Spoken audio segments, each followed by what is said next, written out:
Hey guys, CJ here with Intelligent Canine. Today I have Zelda with me, who is a 2-year-old terrier mix. She's about 24 pounds and she has some aggression issues, some confidence issues. She's very protective at home. She's bit a couple people in the past. And what I want to show you today is how we're going to start Zelda in our program using a remote collar.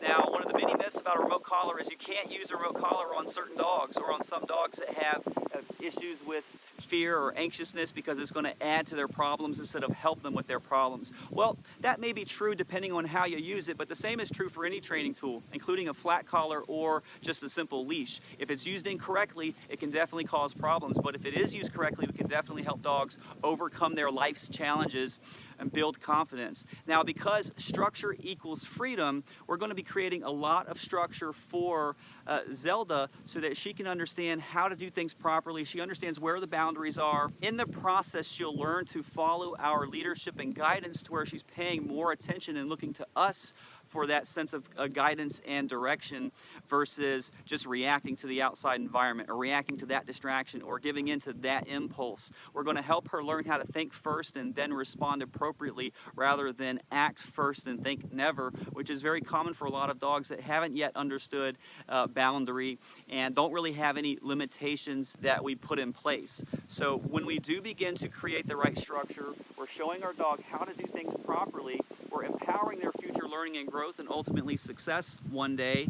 And also the structure means we're creating certainty for the dog in many of life's routine scenario situations or whatever situation you are structuring for the dog. There's no uncertainty and therefore there's no confusion. And when we do create certainty to this level or to this extent, we begin to build confidence. And confidence is key, but a dog that has massive freedom and no rules can really have a hard time understanding this world. And when it comes to dogs like Zelda, we want to make sure we help them learn how to fit into this world appropriately so that there are no conflict and there are no confusion and there is no frustration, so that we can get the most enjoyment out of our dogs. And that's exactly what we have. We've got a small 24-pound Zelda, a very soft puppy, and mom loves her to death, and we want her to be the best version of her true self. So here we go.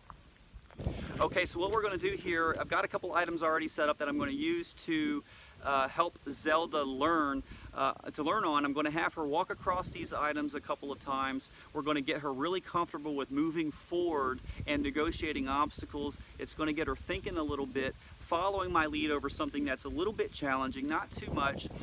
She is hesitant to move forward a lot because she's real unsure. So we're going to start to help her put her attention into these little tasks and get her attention off of whatever it is that she's unsure about. And this is going to help use up her energy, which will help her relax a little bit. And then it's also going to help her learn how to focus a little bit more on following our lead as we're getting her comfortable and relaxed.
All right, so we've worked some energy out of Zelda. We've helped her overcome the challenge. You can see we spent several minutes helping her come onto the place, come off the place, how to just move right over it without hesitation. And that's the main thing, is helping her to commit to coming all the way on, then all the way off. I don't want her to hesitate coming onto the place. So therefore, because she was hesitant, I want her to build the habit of getting on it and then driving through it. Once she's able to commit to getting on it, then I start slowing her down and having her stop and sit on the place. And now we start building a little bit better sit command on the item. Now in the beginning, she's very stiff. She's a hesitant dog. She's not sure what's going on. And so she's very stiff and she's trying to avoid by not doing, right? So she shuts down, lays down. That's quite common. Dogs can learn how to control situations by becoming dead weight, if you will. But when we help the dog, we motivate the dog and help them overcome that. It's all in their head, right? There's nothing that's going to do anything to her when she gets on the place, but she doesn't know that until we actually show her. Now she starts getting more comfortable and confident with it, and now we have her sitting on the place already, right? So she's over there, Zelda, right? Still a little bit stiff, but as we're practicing with her and creating certainty for her, she starts to become more confident. So now we're going to help her learn how to get on the place, how to do a turn, how to stay in a sit. We'll be maintaining more attention as we're practicing distance and things like that.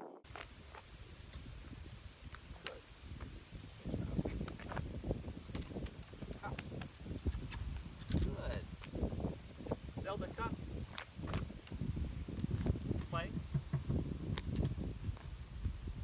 Good job. Come. Zelda, come. Place. Good. Sit. Good job. Zelda, come. Good. Place. Good job.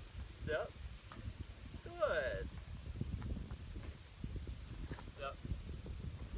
Good. Go play. Go play.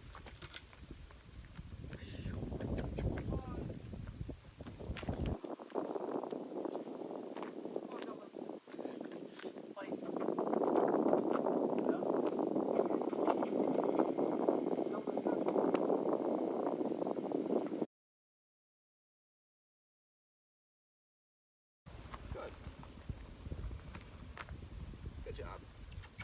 Go play. Place. Sit. Good. Good. Go play. Zelda, come.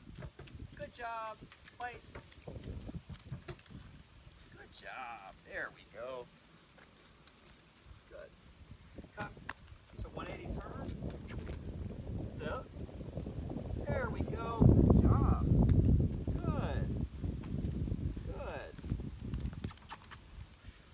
Go play. Go play. Good job. Zelda, come. Place.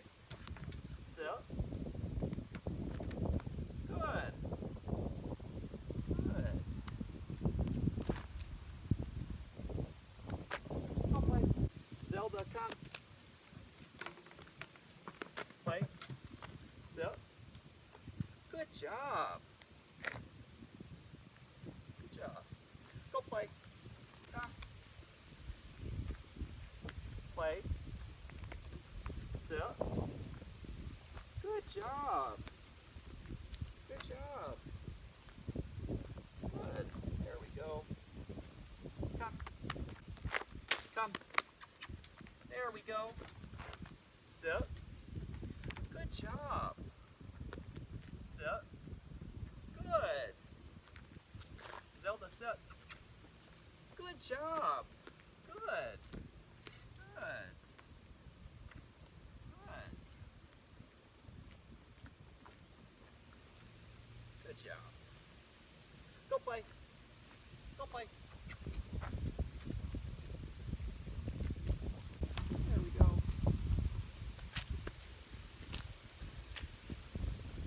Sit. Good.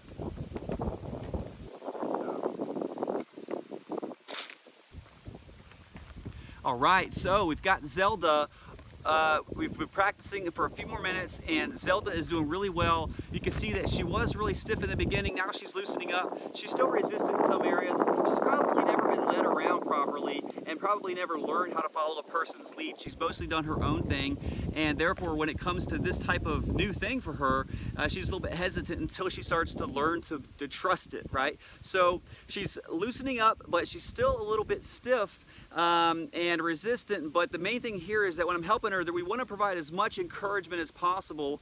Yes, there's a little bit of leash pressure to help the dog move forward, but as soon as the dog begins to move in the right direction, the leash pressure goes away. So we're helping the dog learn how to follow the leash guidance and not just muscle the dog 100%. We want to provide more encouragement as much encouragement as possible and begin to lessen the amount of leash pressure as the dog starts to learn and catch on and things. She's doing placing, turning 180, and now she's sitting, and then we started adding distance to that. So it's a little bit new to her still, a little bit sloppy. It's only the first session, so we're going to call it right now, and we will begin the next one and do a quick review of this and then progress further. So we'll take a quick break and then come back.